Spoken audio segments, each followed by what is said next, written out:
The battle to save Benjeroop is almost over, and sadly it appears the water has won.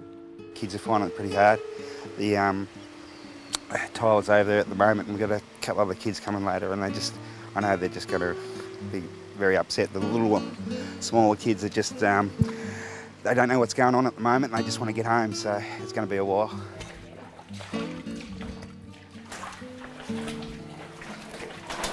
Sewage, mould, yeah, I don't know, it's just, yeah, disgusting. The house is crawling with mice, among other things. The insurance assessors told her they won't visit until they can drive in. They live in their cushy little offices, they don't know what's going on out here. So, and I'm sure the last government wouldn't have left us like this. As you can see, the floodwaters are now racing into the Little Murray. Locals say they need more help, and as this drags on, their losses mount.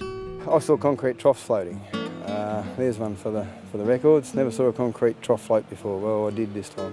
It just makes me blood boil, and I'm not the only one. Someone's probably lucky they haven't had their throat cut over this. Steve Hawkins says his daughter is already having nightmares about the flood. Mick Prentice is worried his 10 children will also struggle in coming months. When he returned to his place at 4:30 in the morning, it had gone under. The water is up 30 centimetres inside his house.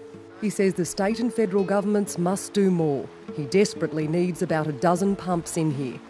Peter Hazeldine couldn't get flood insurance. He's now living with his wife in a converted bus. What are you going to do? Don't know yet. Worry about getting rid of the water first up. He's sure his house will have to be demolished. He says authorities waited too long to help. Pitifully slow. Yep. Let's check the depth here again. Can't even touch it there.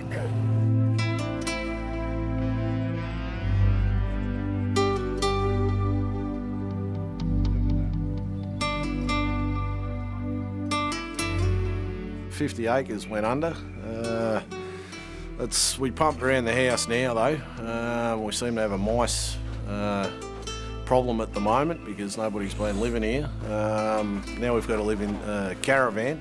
There's no way for the water to escape unless we cut a bank, or as I say, we've got to pump it, and that could take anything up to 3-4 months.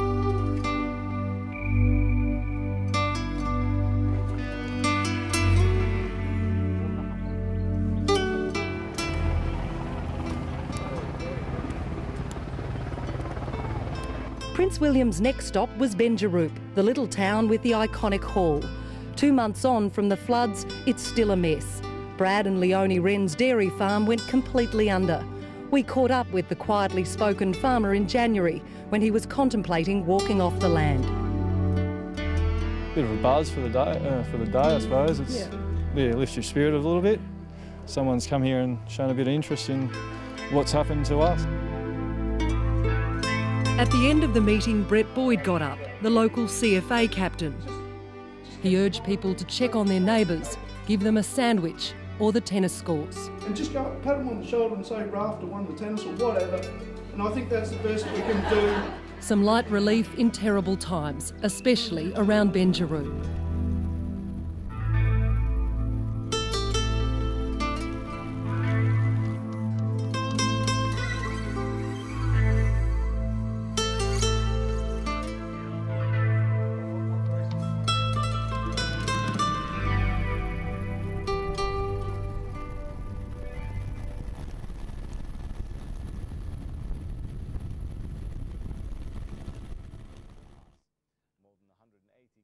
Have been discovered in mass graves in the state in recent weeks.